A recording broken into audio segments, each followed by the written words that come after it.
All right, welcome back. Of course, this week, Kevin Colbert met with the media, pretty much had to after a meeting down in Florida between Rooney, Colbert, Omar Khan, along with Antonio Brown. And they said what he said.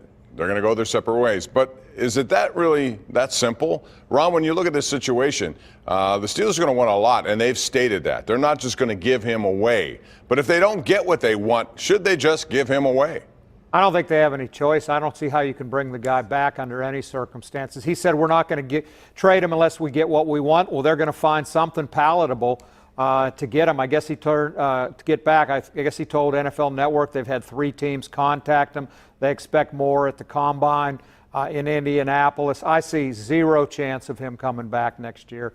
And I think they'll be better off for it. I'm with Ron here. I think a lot of people have made the point that they don't want to see Antonio Brown get what he wants out of this, which is to be set free as a free agent, or even demand a trade and get out. They see that as Antonio Brown winning. Well, that's true. He is going to get his wish, but you know what? I don't see it as a mutually exclusive thing here. I think perhaps the best thing for the Steelers is getting out from under his attitude and that of Le'Veon Bell in one fell swoop, starting fresh. It's a bit of a rebuild right now over on the south side with the Steelers, but just because Brown is getting what he wants and leaving Pittsburgh, that doesn't mean that it's a negative. And I don't want to see the Steelers hamstrung with even more money against the cap that they can't use for a guy who might not report, a la what Lev Bell did last year. So, yeah, if they can't get what they want, cut him anyway or trade him for a 7th rounder to Buffalo. I mean, look, Kevin's doing what you should do in this situation, which is to try to talk up your guy, right? I mean, I asked him personally, are you worried about his antics devaluing him on the trade market? And he said, well, I think the picture that he took with Art speaks bigger about who Antonio is as a person as what's been going on the last 6 weeks. I'm not so sure about that.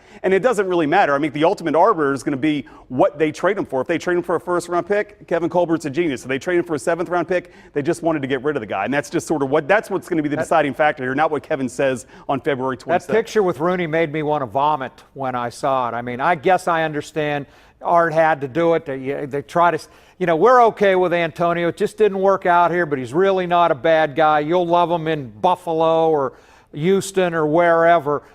Give us something back for him. But it was disgusting that Art posed for that. I could have honestly said, you know what, AB, no pictures for me today. You tweet out what you're going to tweet out. I still am of the opinion that if the Raiders were dumb enough to give up a 3rd-round pick for Martavis, they'll be dumb enough to give up a 2nd for AB. And they have a lot of picks. They could do that. They have 6 and 100.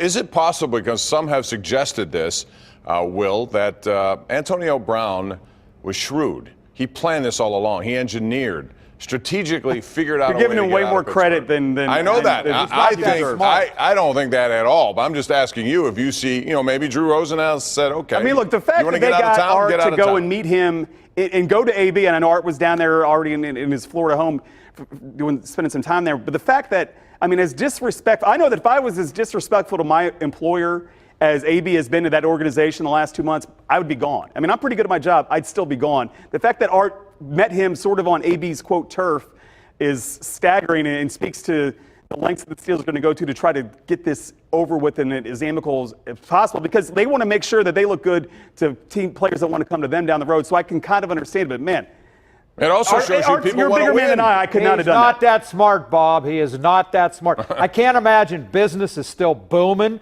for him. He's got to get his wish. He's got to turn off the endorsement people with the way he is acting, and I think it's going to hurt him wherever he goes. But he might not get his wish, Bob. He might not get his wish with a new contract. He might get his wish to get out of Pittsburgh, but I don't know that he'll get the new contract that he wants. And I will say this: he's been awful on social media the last few days. It's been much more just the stupid old Ed Chapo showing what food he's eating and what his kids are doing. So maybe they finally got through. Art's purpose had to be one of them to go down there and say, listen, we want to trade you. You want traded. Shut the hell up on social media until a deal I can see a Mr. Big Chest line of T-shirts on Madison Avenue in New York if he winds up a Jet, though. I can see that. I can see business booming there.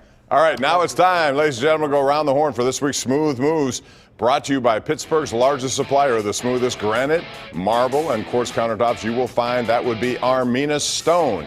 So we ask these guys their smoothest move of the week. It doesn't have to be local, could be national. Start with you, Will. Joni Taylor, University of Georgia women's basketball coach. I had a pretty big week. I went to the gym a couple times. I coached my kids' basketball games, heard a couple stories. Joni Taylor beat Ole Miss on Saturday. She gave birth to her daughter Drew on Tuesday and beat Arkansas on Thursday. Incredible. Mine goes out to the Syracuse basketball community. It's incredible support for Jim Boeheim yesterday at the Duke game, just a few days after his horrible accident when a pedestrian was killed by Boeheim's car, and the way they supported the victim, Jorge Jimenez, with the moment of silence, a tribute in both English and Spanish before the game.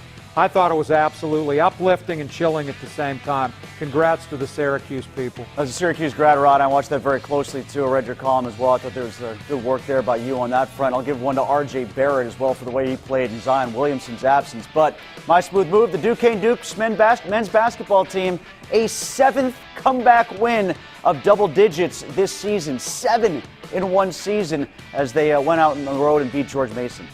Yeah, that was pretty amazing. Down 19 points on the road. Second time this year at 19. And they're 18-9. Who would have thought that? That's a long time in coming for Keith Dambrot and that university. Those are the smooth moves of the week, brought to you by Armina Stone. They feature Pittsburgh's largest indoor stone gallery, granite, marble countertops imported from all over the world to give you the smoothest countertops in your neighborhood. We'll be right back as we talk Le'Veon Bell next.